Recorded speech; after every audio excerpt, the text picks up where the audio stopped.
If you're parents of the teenage child who's been diagnosed with a functional neurological disorder, short for FND, you and your teen might be thinking something like this. Well, if my symptoms go away of FND, then everything is fixed. But here is the truth. Symptoms can disappear and can come back. And I see this all the time. So this is why when it comes to teens diagnosed with FND, you can't just run with it thinking that you know what to do. I mean, you might, but there is so much more to learn about FND. And therefore, in today's video, I'm going to walk you through why when it comes to FND, the recovery does not mean the absence of symptoms. So let's dive in. Hi, my name is Dr. Lee. I'm a pediatric health psychologist and the founder of Teen FND Academy, which is an online group coaching program helping hundreds and hundreds of teens with FND and their parents basically get their life back. Which, by the way, if you're enjoying this video and learning more about teens with FND, please subscribe and hit like button and share this video with everyone on the planet that you can think of, because the more awareness that everybody has, the more resources we can gather to really help your child beyond what you're having already. So now back to the video. So let's talk about how I define recovery and common traps. There are two common traps that families with FND fall into. So let's start there. The first one is called symptom chasing behavior, and I came up with it. And so here's the deal. Symptom chasing behavior looks something like this. You are constantly checking for symptoms every day, either you as a parent or the teen themselves, and measuring progress is purely based on either symptom presence or absence, and avoiding living your life until symptoms are quote unquote gone. So it looks something like this. Wow, my teen is better, doing well because they don't have any symptoms. Or my teen is doing really good because the symptoms are lessened. Or my teen is doing great because the symptoms are happening less frequently, less intense, blah, blah, blah, right? So what's wrong with that? Well, there's nothing wrong. That's an amazing thing on the surface, right? Kind of like if your child has a cavity and then you're measuring the progress by the absence of cavity. Like, oh yeah, my child had a cavity, but went to a dentist and then got it fixed, so he doesn't have a cavity anymore. So yeah, problem solved. Absolutely. Here is a common trap though, especially when it comes to FND. Why this does not work is this. Symptoms are like smoke from a fire.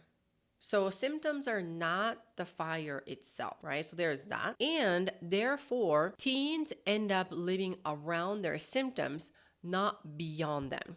So example would be the teen would be feeling really good and basically symptom went away for a week.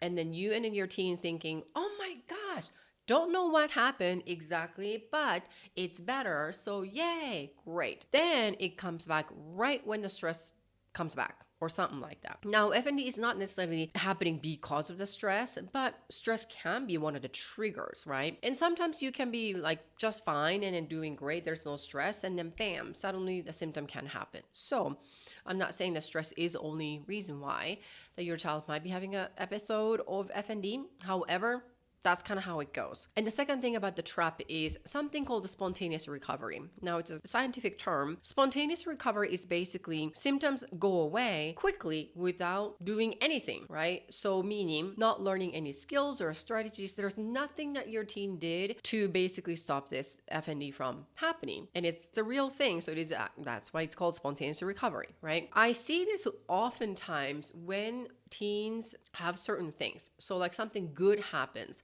like the school's over, right? They're at the summer break and had a great time with friends, and something exciting was waiting and was happening, or a change of scenery, that kind of thing. Anything that makes your teen gets excited or happy or wow, super engaging, like not being in school anymore, kind of thing. So those are the things that might trigger your teen to have a spontaneous recovery. It could be so many other things. Again, that's why it's called spontaneous. So maybe nothing has changed, but suddenly it just stopped happening. That can happen, right? So again, similar to this symptom chasing behavior, the problem is your teen hasn't learned anything actually to regulate their brain and body. Therefore, as soon as something else happens, whether it's a stress or something else happens, or oh my gosh, whatever incident happens, then guess what? The symptoms do come back as well. And in my private practice, and then also in my online program, Teen FND Academy, I've seen this time and time again. Teens suddenly get better, spontaneous recovery, right? And statistically speaking, from my experience, for those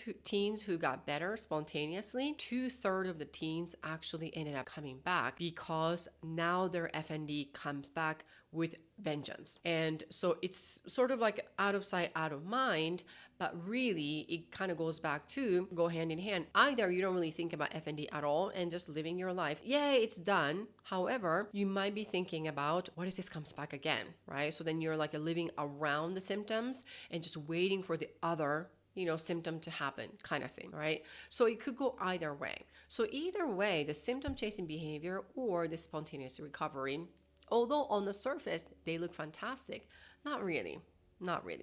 So then what does the real recovery look like? In my program specifically, and also literature says, the recovery from FND is 100% measured by the quality of life and then functioning level. And then there are the teen's ability to control their symptoms or brain and body, so to speak. Not necessarily the same thing as the absence of the symptoms. And here's what I mean by that. So in my program, I focus on building resilience, not just avoiding discomfort. In fact, I don't really talk about the avoiding discomfort at all. So what they're learning is practicing skills like regulating emotions, regulating brain and body, and managing daily life, even when things get hard or things feel difficult, and responding to symptoms with this thing called a hero mindset. So I focus more on, if you can control your symptoms from happening, great, go for it. However, over 90% of the teens that I work with, especially in the beginning, they can't really tell. No warning signs, no triggers, maybe hunch here and there, but not sure. So for them to hear, we'll learn to control that so it doesn't happen, sounds like a huge leap. Therefore, in the beginning of the program, I always focus on, okay, know what FND is, and then let's jump into how you can get better. Meaning, when you have an episode, learn to respond to it. Not respond to quickly terminate or stop the symptoms. No, respond to symptoms with a hero mindset. So they're learning how to ride a wave, because eventually the episode is going to end, however long it takes, right? So they're learning how to sort of remain calm and, okay, this is not really ideal situation to have an episode right now or having this ongoing constant episode or condition of FND. However, my life doesn't stop. So I'm just going to make the best out of this less than ideal situation. So that is an example of being resilient. Now, they don't have the resilience on a day one, but they're learning to build that. And that's exactly what I teach. And so it's not really about waiting for symptoms to go away. It is really about choosing to move forward anyway, with or without FND. That spirit is the first step to basically learn how to live your life again. So the huge message here is you don't get your life back by removing symptoms, because symptoms are related to whatever triggers, but in between that, it's the autonomic nervous system dysregulation. That's not just it. But generally speaking, something happens in the fight or flight or frozen, they just kind of get activated. So that's usually the first place. What is feeding this fire and the smoke of FND? So then we can kind of kill that smoke and the fire, right? Not necessarily like removing symptoms, but learning what is it that they're dealing with and then how they're dealing with it, right? So you get your life back by learning how to live fully again. That's why in my program, it's not just about reduction or removing symptoms or just waiting until things get better. Because otherwise, teens are going to be missing their life. I mean, as it is already, if your teen has been diagnosed with FND and it's been at least one day, that's one day that your child has missed whatever the life that he or she wanted to have. So think about it. If it's days and weeks and months, that means it's costing you and your child a significant amount of life that has been missed. And I don't know if I need to repeat that myself, because I think you know this already.